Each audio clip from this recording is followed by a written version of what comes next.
What's up, guys? We're going to be working some Alabama Coastal today. This is some bluish, darkish, orangish coastal with a little bit of grain in it. But I just took a flake off. You can see it's really sweet looking material. So definitely want to do our best with it. And usually when I'm working a piece like this, I'm trying to preserve the best quality material and get the best fall that I can out of it. And the best quality is going to be along this face here. So what I'm going to do is try to get a good little flake there. Really nice material. You see there's even some reds in there, which is really neat. And honestly, because of that, I think I may want to try to gauge the point around that, funny enough. Meaning, I think I want our point to be somewhere in here, not way down here.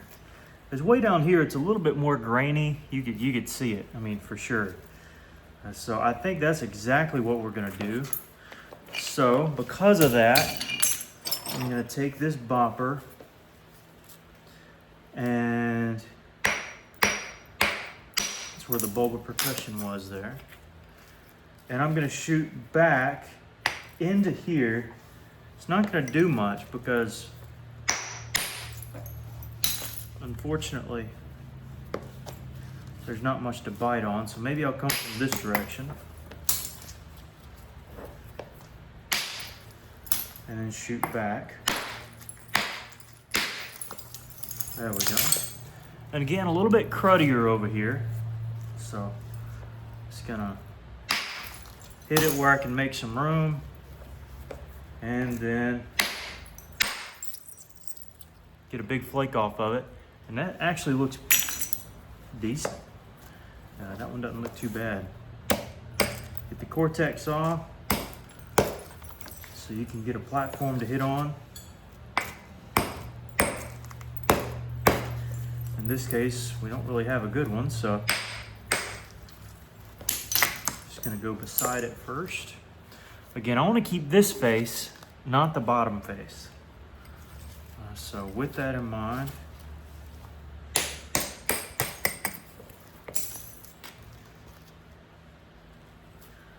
I'm gonna want to shoot from here. Good flake there. Again, keeping the top side.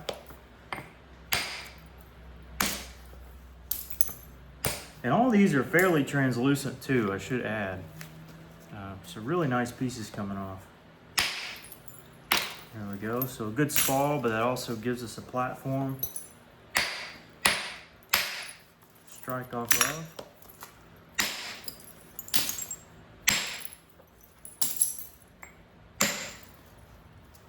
Good flake there.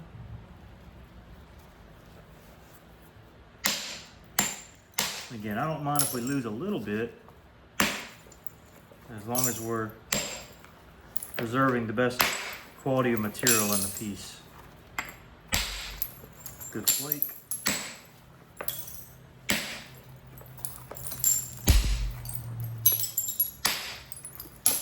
Another good flake. Another good flake.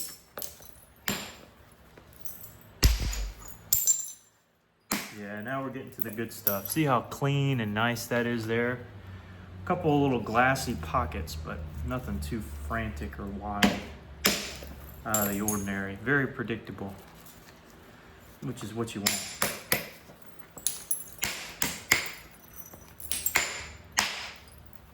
Okay.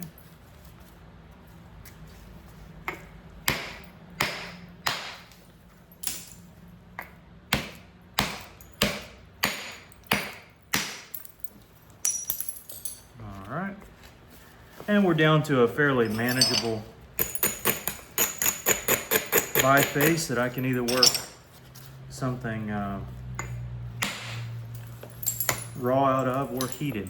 Just depends on how I feel. There we go.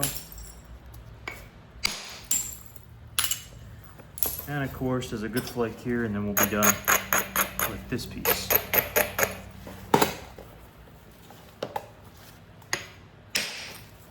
Good flake. And pretty cool little purple peanut butter jelly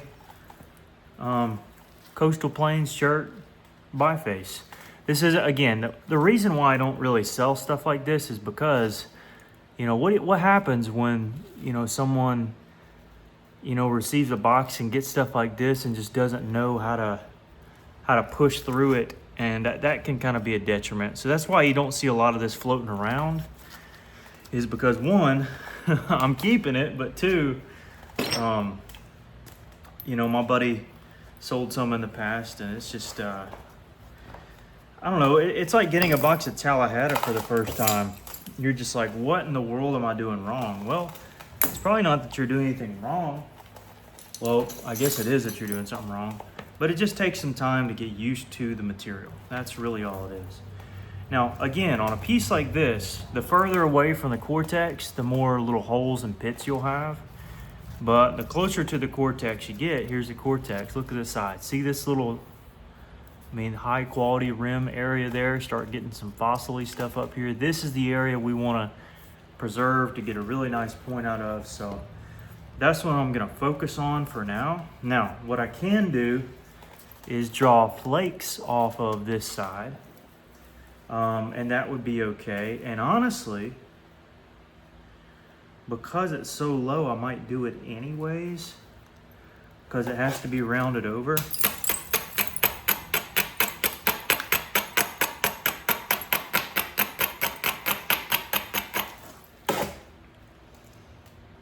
Let me think here.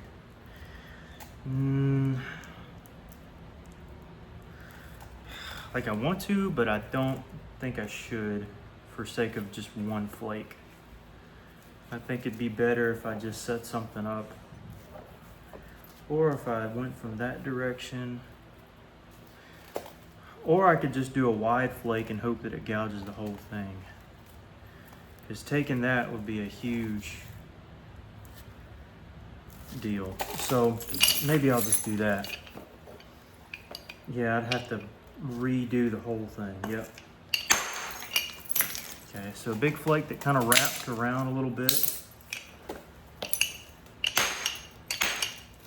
Another neat little flake. Again, real high quality piece there. And not only did we get two good pieces, but we also get whatever is in this prime time area, because we're about to reduce everything that's below it. And you may say, well, Jake, this is the flattest side, the biggest side, the longest side, and typically you're exactly right. But you know, when you're coming across huge fossils like that, it's just very difficult when you have prime time glassy material here. So it's not like I'm wasting this material. They're still going to be turned into arrowheads for those who might want to use it, because I don't plan on using these ones. But just more or less a matter of priority for my sake. You know, what's more important to me? You know, having a flake that's drier with a lot of stuff in it. Again, this is a little bit closer, but notice all the little rifts in there. Or getting something really, really dark and glassy. So again, just, that got me good. Crud. Hey, sometimes I'm telling you, this stuff is sharp as can be. And luckily that didn't get me too bad. But the problem is, I'm wearing these gloves that got massive holes in them, and that's the problem. Now I think I'll be fine to keep going, but I need to get me a new pair of gloves for sure. This is, I mean, this one will work, but I'll get some new ones eventually. All right, so, oof, that stings. Oof. So I got cut on this back area, I'm pretty sure, where that little lip is. No fun. No fun at all. Now these on their own are very dense, but you can heat them up and they'll be okay. Starting to get into the prime real estate here.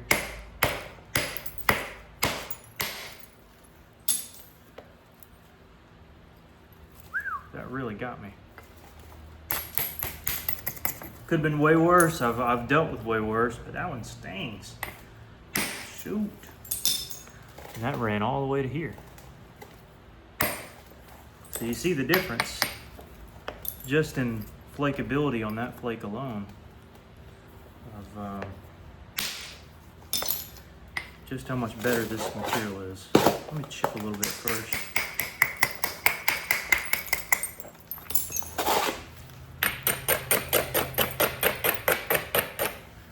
Then come along here. And now the reason I'm using this one is usually it produces thicker flakes, slightly thicker flakes on this raw coastal, whereas a different bopper isn't going to produce it as easy. Just in my experience with this particular rock.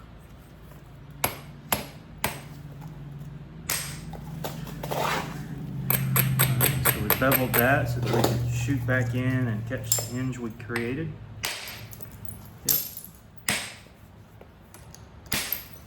And already starting to get a little glassy on the rough side, so we're doing well.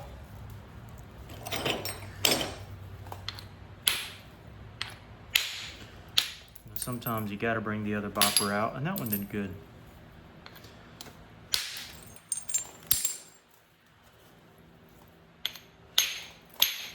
I shear the base off a tad bit.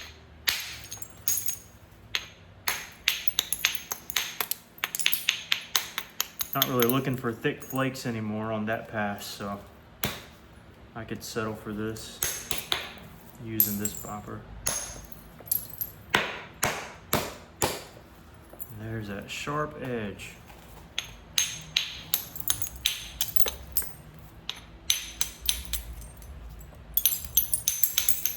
Just hear the difference. It just sounds amazing on this side. So already we got two pretty cool little bifaces. I think you can tell this one's a little bit higher quality than this one, but they're close. It's from the same rock.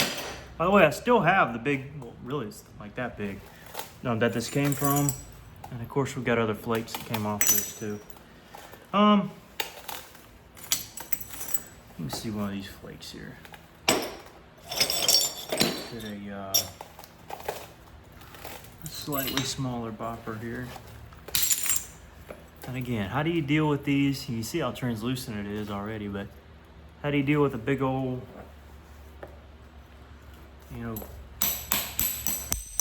curved bowl percussion? You just got to get it out. It's like a sculpture. Look at what needs to be gone and what needs to stay. Remove what cannot stay in the point.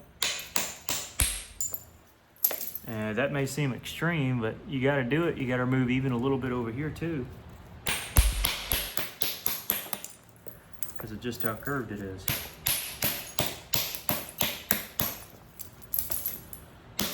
That's much better. Still a little ways to go, but you can tell that with the bottom hump, we can shoot across and be fine. And even with this little bit of crud here, if we begin to angle out what we want, we can get a good little point out of that, especially when it's heated. Now this is a drier piece. This has some of the little fossils and stuff in it, but I definitely want to try to give it a try in the kiln and see what happens. But you can tell it still flakes, but it's not gonna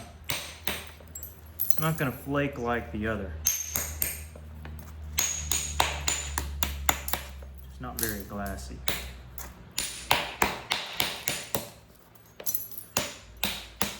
kind of dry, you know. But again, coastal comes in various forms. Let me put this up there. This was another spall we took off that bigger piece. And I'm expecting it to break. It feels like it wants to.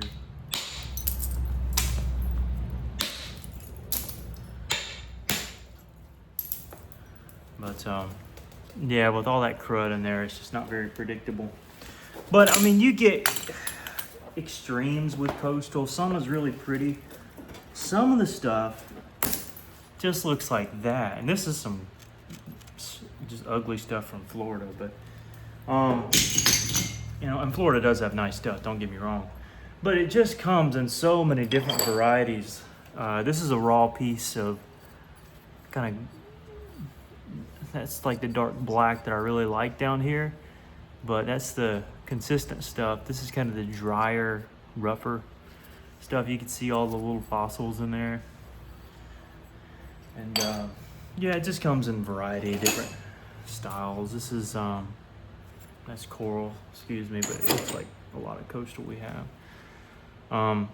But anyways, hope that'll suffice for today at least. And, oh, there's another little piece.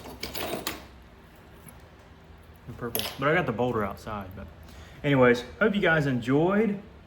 As always, still got to work this Flint Ridge piece that I was given by Mr. Scott. And still got to work some of these other Tallahassee agate pieces that I have. Don't know if I want to heat them yet or not. But nonetheless, thanks for tuning in. I think Marshall knows it's time to go. You ready to go, bub? You can go inside, get some food, and go eat. I think he knows. All right, well, take care.